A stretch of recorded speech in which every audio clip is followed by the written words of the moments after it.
behind the stage. We will try to get him and also to give him assurance that we will be taking his matter forward. Hindustan की parliament चल रही थी, देश के सारे रहनुमा जो पार्लियामेंट में बैठे हुए थे, उसी संसद सत्र के दौरान हमारी एक बहन के साथ आवाज़ हदों को पार किया गया, लेकिन उस संसद में कोई फैसला नहीं सुनाया और सारे सांसद संसद को बंद करके वापस चले गए। इसलिए हम यहाँ बैठे हुए हैं।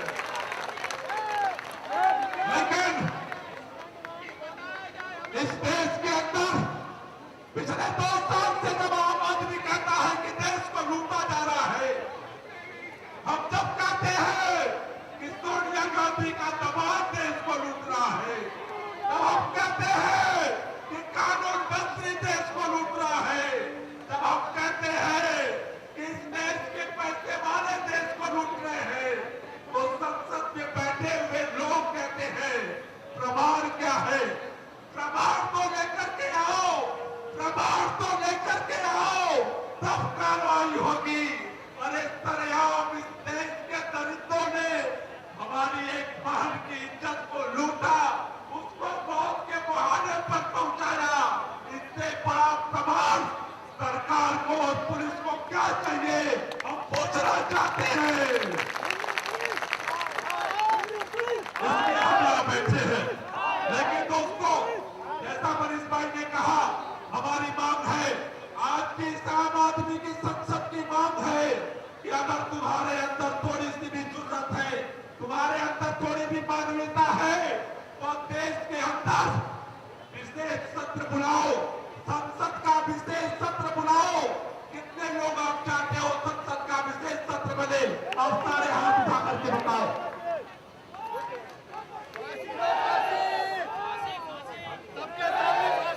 आज आम आदमियों की ये संसद मांग करती है कि इस देश के अंदर बलात्कार के खिलाफ 1 महीने के अंदर सजा सुनाने का प्रावधान फास्ट ट्रैक कोर्ट पूरे देश में बनाया जाए।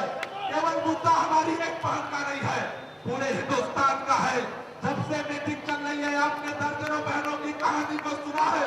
आज पूरे हिंदुस्तान की एक कहानी बनी है। लिखा हुए केवल सरकार से मांग करने के लिए नहीं इकट्ठा हुए। कई बहनों ने कहा है, जब इस हिंदुस्तान के अंदर संसद नहीं होती थी, तब भी हमारी मां बहनें सुरक्षित रहती थी। इसके दम पर, समाज के दम पर, समाज के अंदर वो ताकत होनी चाहिए, हमारे अंदर वो ताकत होनी चाहिए कि हमारी मां बहन महफूज रहे। सरकार से गुहार लगाना हमारा फर्ज है, क्योंकि हमने सरकार बनाया है। हम वोट देते हैं तो सरकार बनती है, हम नोट देते हैं तो सरकार चलती है। सरकार को तो कानून बनाना पड़ेगा, लेकिन सिर्फ सरकार के हवाले हम समाज को नहीं छोड़ सकते। इसलिए दोस्तों, दिल्ली के यहाँ हमारे तमाम साथी देख रहा हूं टोपियां पहन करके बैठे हैं।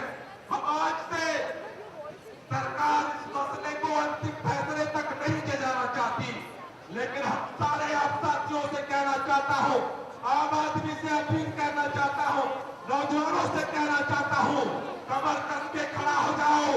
आपके इलाके में कहीं भी किसी भी मां बहन के साथ अगर कोई गलत करने की जुर्रत करता है, तो ऐसा सीना तान करके वहां पहुंचो।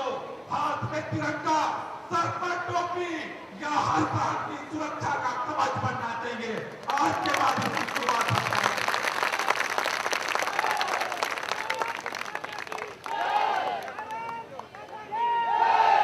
अगर आप समाधान चाहते हो, हमें संघर्ष से केवल काम नहीं चलेगा, समाधान चाहिए।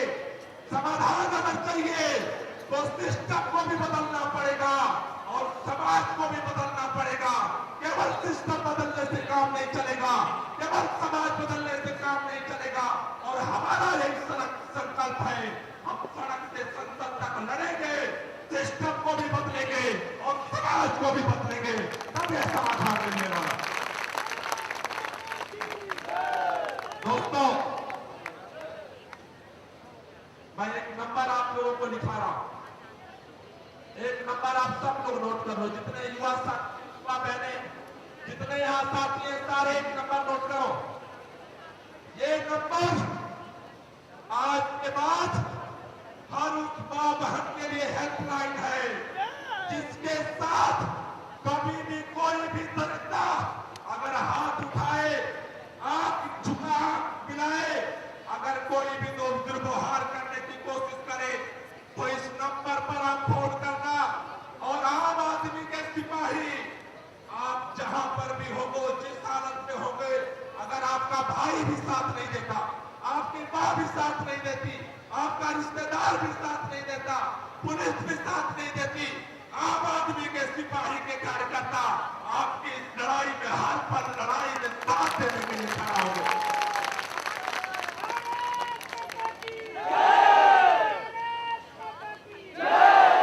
आप सारे लोग एक नंबर नोट करो, 85 888 33 400 85 888 33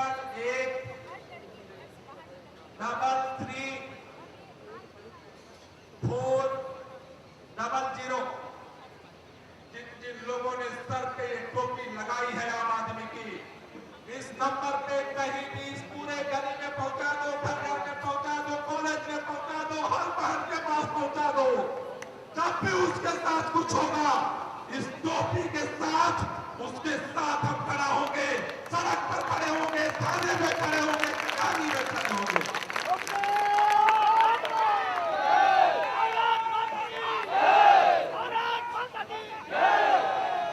लेकिन हर गली मोहल्ले में आंख लगाए बैठे इन भेड़ियों से मुकाबला कुछ लोग नहीं कर सकते। इसलिए दोस्तों, जो भी हमारे युवा साथी और युवा बहने इस लड़ाई को मंजिल तक पहुंचाने के लिए समय देना चाहते हैं, जो नाम लिखाना चाहते हैं, इस ब्रिगेड में शामिल होना चाहते हैं, इस नंबर पर अपना नाम और पता और क्या आप करना चाहते हो SMS करना।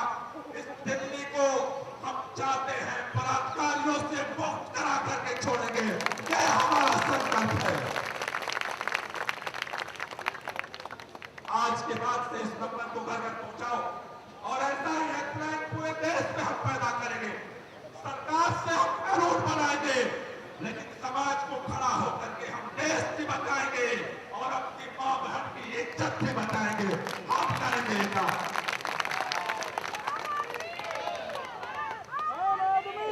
इसलिए हमारी विनम्र मांग है, संसद के माननीय सदस्यों, विशेष सत्र बुलाओ, सख्त कानून बनाओ, लेकिन आप नौजवानों से और अपने सारे आपके सिपाहियों से कहना चाहता हूं, कमर कस के खड़ा हो जाओ।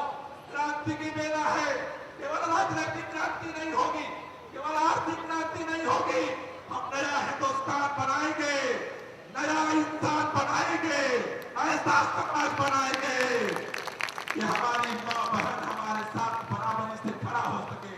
इसके लिए हमें विचार भी बदलना पड़ेगा और उसके लिए नौजवानों कहना चाहता हूं, इस नंबर को दिल्ली के घर घर में पहुंचा दो, घर घर में पहुंचा दो, जितने हमारी मां बहन है उनके पास पहुंचा दो। जब भी कॉल आएगा, यहाँ जितने हमारे नौजवान साथी हैं और खासतौर से जिन लोगों ने टोपी पहन रखी है, उन सबका दायित्व है, उनके पास मैसेज जाएगा। आपके इलाके से कोई फोन कॉल आएगा, आपके क्षेत्र के जितने हमारे सिपाही हैं उनके पास मैसेज जाएगा। देश की इज्जत को बचाने के लिए, अपनी मां बहन की इज्जत को बचाने के लिए खड़े हो जाओ।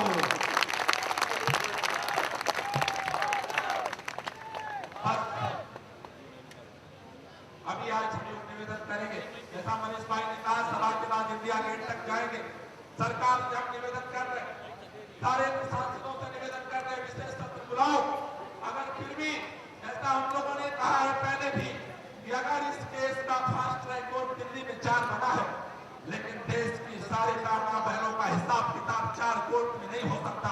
पूरे देश में कोर्ट चाहिए, कानून चाहिए। अगर ये सरकार इस काम को नहीं करती है तो हम इंतजार करेंगे और इस देश के लुटेरों से और हमारी मां बहनों की इज्जत लूटने वालों से, दोनों से हिसाब किताब सड़क पर भी लेंगे और संसद में भी देंगे। इसकी इसकी तैयारी हमें करनी है। इसलिए दोस्तों आपसे केवल इतना कहना चाहता हूँ, जो साथी इस आंदोलन में, इस अभियान में शामिल होना चाहते हैं, अपना नाम पता लिख करके इस पर मैसेज करते जाओ। एक टीम हम लोग बनाएंगे, जो टीम पूरे चारों तरफ थाने में और पुलिस की वर्दी में बैठे हुए मुद्दों से भी निपटेगी और समाज में नेता के फालतू मुद्दों से भी निपटेगी। इसके लिए हम तैयारी करें। हाथ नहीं उठाएंगे, हम किसी के पर हमला नहीं करेंगे। सारा हमला हम बर्दाश्त करेंगे नहीं, हम सारा हमला बर्दाश्त करेंगे, सारा हमला बर्दाश्त करेंगे, लेकिन अन्याय बर्दाश्त नहीं करेंगे। सत्य की ताकत से, नैतिक ताकत से इन अनैतिक लोगों को परास्त करेंगे। सत्य की जीत होगी, यह विश्वास रखो अपने दिल में। देश से मिलेगा, लेकिन ये न्याय से लेकर के हम रहेंगे। और इस लड़ाई में आप सारे लोग शामिल हुए। सरकार को हमने देख लिया, विधानसभा देख लिया, लोकसभा देख लिया, प्रधानमंत्री देख लिया, गृह मंत्री देख लिया। सोनिया गांधी चिट्ठी लिखती है शीला दीक्षित को और शीला दीक्षित चिट्ठी लिखती है हाई कोर्ट को। चिट्ठियों से न्याय नहीं मिलेगा तो हम सड़क पर भी लड़ेंगे और संसद और विधानसभा से ऐसे गैर जिम्मेदार लोगों को उखाड़ करके बाहर भी फेंकेंगे। इसकी तैयारी करनी है। इसलिए दोस्तों, लड़ाई की तैयारी करो। हम मिलकर के भी लड़ेंगे और अकेले भी लड़ेंगे, हम सब मिलकर के लड़ेंगे। इस लड़ाई के लिए हम साथ खड़े होंगे। इनकलाब जिंदाबाद।